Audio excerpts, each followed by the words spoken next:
This is a 1988 Nt650 Honda Hawk GT RC31. This right here is probably one of the most slept on motorcycles right now because this thing is fantastic and I don't understand why no one is talking about them. The Honda Hawk was the first ever modern day naked sport bike. This is a 650 with a water-cooled V-twin. This is a naked sport bike, just like modern day naked sport bikes all the way back in 88, and this bike absolutely failed. Honda only made them from 88 to 91. And after that, Honda decided to stop selling them because they did not sell. Even though this was a massive failure at the time, let me tell you why this is one of the best bikes in the current market, why there's a huge cult following behind them, and why this bike went from something I wanted to experience to a motorcycle that I now cannot see leaving my garage anytime soon. Some of the key features about this bike is the fact that it has a single-sided swing arm and an all-aluminum frame that makes this bike incredibly light and handle phenomenal. This bike is one of the best handling motorcycles I've ever rode, and the reason why people love them so much is for their handling aspect. This bike has disc brakes front and rear, and it also has clip-ons and space for a backpack if you really wanted one. Now there's a few reasons why these bikes didn't sell. Number one was this bike was just too early. It was about 2 or 3 decades too early, and Honda was thinking too far ahead. If they waited 20 years to drop this bike, it would have been a massive success. But that wasn't the only problem that this motorcycle had. This bike is still carbureted. It has 2 carburetors that sit in the valley between the V-twin. Those carburetors, the airbox, and the stock muffler were extremely restricted from the factory. For some reason, Honda just didn't open them up. Now, there's a lot of motorcycles that come restricted for emissions reasons and all of those different things, but for some reason, this bike was significantly stuffed down. Now, most of these bikes do have a straight pipe exhaust, a bigger jet kit, and the airbox removed to make the bike handle phenomenally and get that power and noise that really the bike should have had from factory. And I think if Honda put some of these things from the factory, it might have sold a little bit better. But when it comes down to it, the biggest reason was that it just was too early. People just weren't ready for this motorcycle. Now, usually I'm someone who would pick a fairing bike over a naked bike if I had the decision, like the S1000RR. I'm taking the one that has the fairing over the naked bike. I think it's just missing something.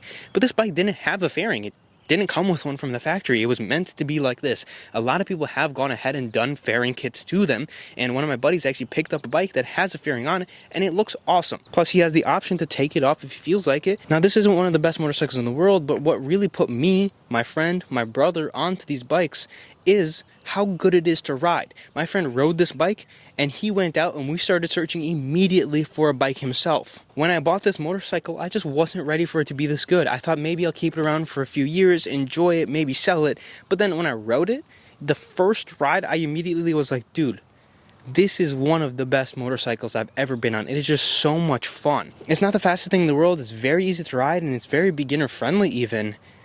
But I could never get bored of this bike. With that being said, let's hop on the bike, put some heat into it, and go take it out for a ride.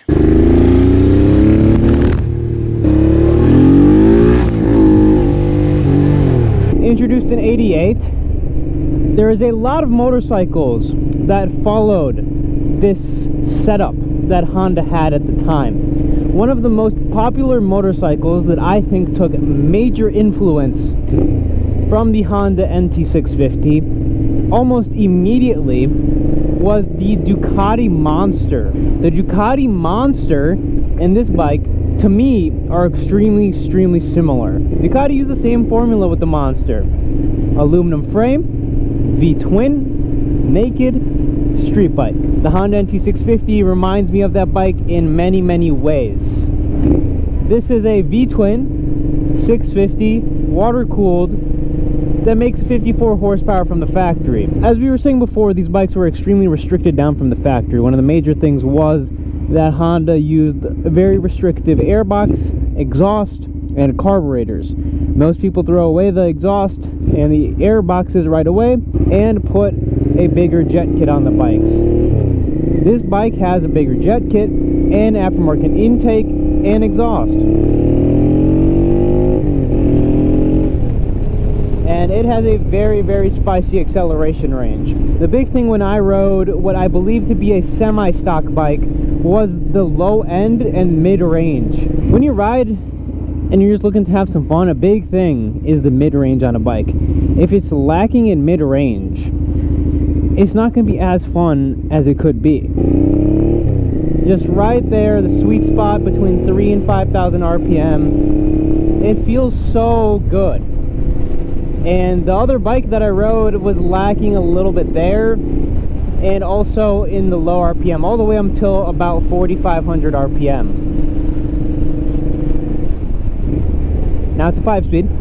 I just went to go grab a 6th gear that didn't exist, and that is one of my kind of, I guess you could say, complaints about the bike. You could always wish for an extra gear with the 5-speed. You're always looking for that 6th gear. But where this bike shines is roads like this right here. One of my favorite roads. They just repaved this. It's got a 45 mile per hour speed limit.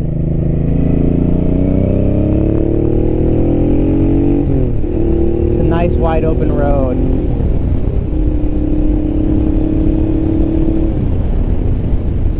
And we'll get into a nice twisty in a second here. I would like to mention my clip-ons have been modified to go underneath my triple tree. I don't know if I 100% like it or not. I think I'm gonna modify it in my own way and put them back on top, but not how they were from the factory. This bike is just so comfortable at this speed.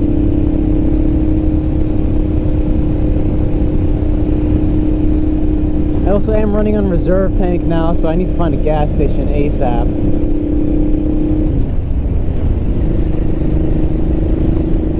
I ran out of gas very quickly, about 81 miles.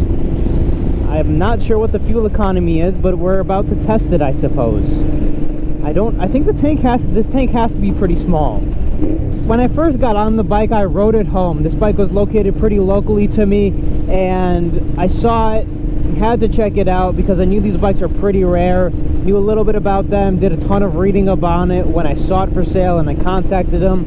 I had about 4 or 5 days before I had to go see the bike, so I did a ton of research. There's a huge community on these bikes that love them, ride them, appreciate them for what they are, and you can very easily see why people love them so much. They're such easy bikes to get on and ride.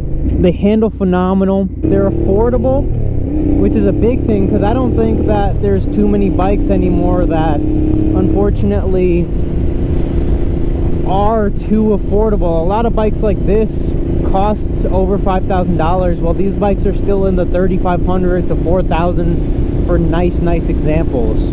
This was kind of a turning point and a bike that did have a lot of influence on the market. It wasn't alone in doing it.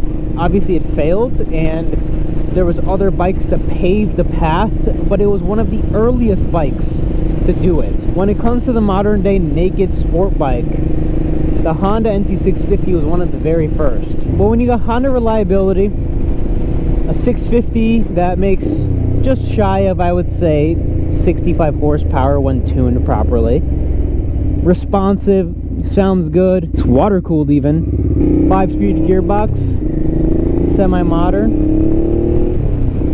I mean, there's not too much more that one could ask for this bike other than a 6th gear.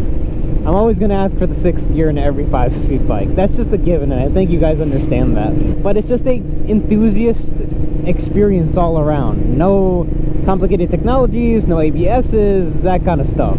Yeah, it's just an old fun bike. A lot of people always get into the argument of, oh, should I start on a 350? Should I start on a 400? Should I start on a 600? Never start on 1,000, whatever it is. Some people even say don't start on a 600. This is a 650 that doesn't make wicked power, but I think that this would be a perfect beginner bike for almost anyone because it fits almost any size, because it is a small bike. It's low to the ground, it has a tiny gas tank, it has a small reach. The previous owner was a little bit taller than I would, and he modified the clip-ons underneath the triple tree to give that extra couple inches of arm room. The previous owner was 6'3" maybe. He was just about the max height, I would say. I'm 6 foot and I fit on this bike incredibly comfortably. If you're 5'5", you could fit on this bike without a problem. Just filled up 2 gallons. A little bit over 2 gallons because I did fill it up a little bit more than it was filled before, with about 84. I'm gonna reset this real quick. So I mean, I got about a little over 40 miles to the gallon because, like I said, I filled it more than I filled it before. This bike, it clicks, and you can fill it maybe with an extra like 0.34 gallons. And I wasn't really nice to it either. I was having fun in those 80 miles, but it just surprised me at how fast it ran out of gas. Usually I'm used to getting, 200 miles of range. But that is all I have for the video. If you guys did enjoy, please do me a huge favor, leave a like, subscribe to the channel, and as always, check out another video. And if you're interested in buying one, click this video here to find out things that you should know before buying it.